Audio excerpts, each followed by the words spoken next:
What is going on, guys? Josiah LaRue here, and today we're going to be talking about some of the latest news and technology. So let's do this. So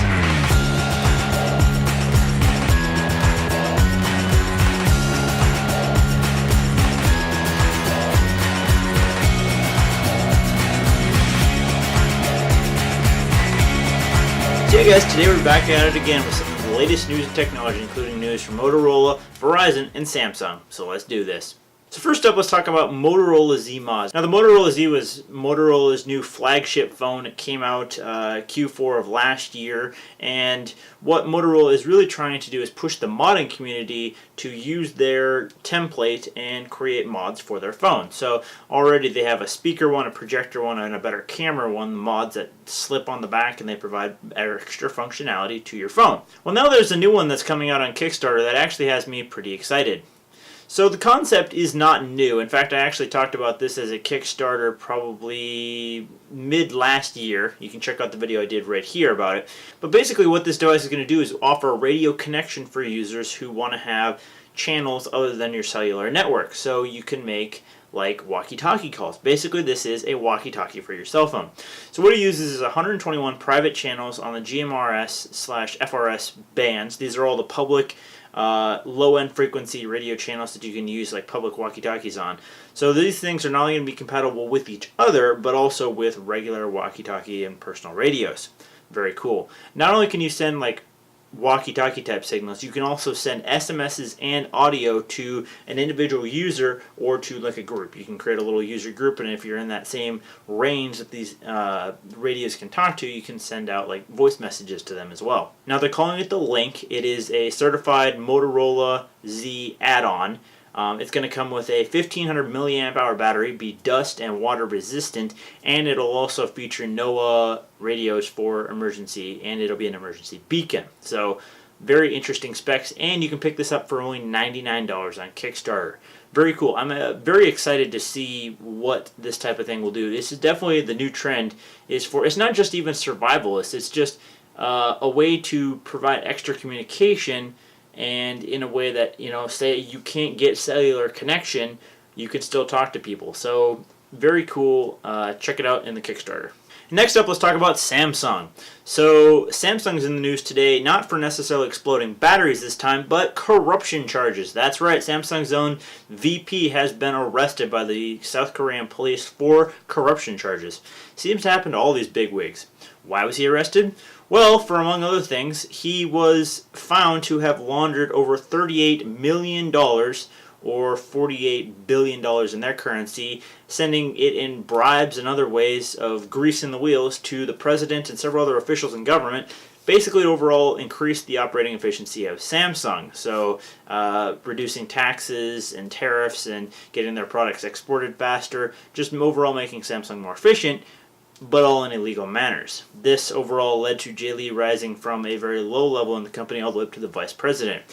Didn't do him much good now that he's been taken into prison. So they haven't even set a trial date yet, but it's expected that this trial could take up to 18 months, in which time he will be in jail the entire time. So it'll be interesting to see what stock will be happening for Samsung. I mean, they're still getting over the whole battery mess, and now that their VP is in prison, doesn't look too good, but I'm guessing that they're hoping to cover this up with the new S8, which should be launching in the next couple months. Already there's some leaks about it, so they're going to try and keep the ball rolling. I don't think this will overall impact them too much, but it's definitely not going to give them the best PR, and their stock's probably going to take a little bit of a hit, but we will see.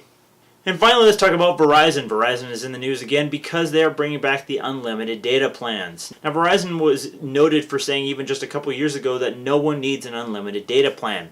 T-Mobile took that as an offense and said, no, people do need an unlimited data plan, and went with the Uncarrier project, where you don't need a contract, as well as unlimited data. Verizon saw that they were losing customers to T-Mobile and Sprint because both of them have overall efficiently caught up in network capacity, speeds, and better plans.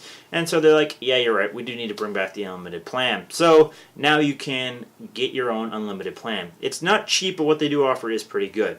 So it's going to be about $90 for a single user plus taxes and fees. Or you can have up to 4 users, it's about $100 plus $45 per line. But you do get 22 gigs of data. Why just 22 when it's unlimited? Well, it's 22 gigs unfiltered. That's pure 4G grade. After 22 gigs, they say they will throttle it somewhat. Now, whether that's going to be half 4G speed or 3G speed or whatever, not quite known, but still, I mean, if you're using more than 22 gig in a month off cellular, that's a tremendous amount. So that's interesting. They're also going to throw in a free hotspot that you can use towards that 22 gig. So whether you're tethering off your phone or whether you're using their hotspot, you can basically use as much data as you want. And if you're doing like a family plan, that's 22 gig unthrottled per person. So it's very cool to see, and I'm excited that Verizon is bringing back the cellular data consumption is on the rise, and with more people live streaming from Instagram and Facebook and everything else, unlimited data is huge for Verizon and all the other cellular companies to retain their customers, because people are sick of paying overages when you're streaming data and suddenly, oh, you bumped into your cap, well, let's automatically charge you, or paying a lot for these tiered plans, the 2, 4, and 8 gig that Verizon currently offers. Quick on the heels of Verizon's new release, T-Mobile came back and said, all right, we're going to change our plans. You really do get unlimited data, and we're not going to take streaming video against your unlimited data. And AT&T came out with their own version of unlimited data as well. So all of the carriers are taking note of what Verizon is doing and trying to follow suit. Verizon is still the king of the hill, but not by much. The distance between all of them is drastically shrinking, and it'll be interesting to see in the next couple years who shakes out to be the big dog on top. Overall, I just hope that this is going to mean better coverage and better speeds across the United States.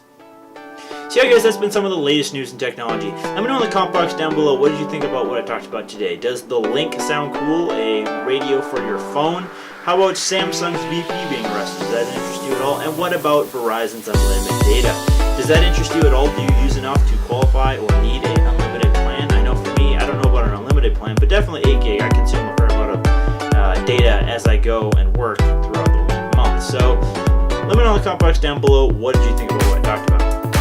As always guys, thanks for watching. Remember, you can check out the last video I did right here. Remember that like and subscribe button down below so you don't miss my tech news, unboxings, or anything else I do on this channel. Check me out on social media so you can see what else I'm doing in my everyday life.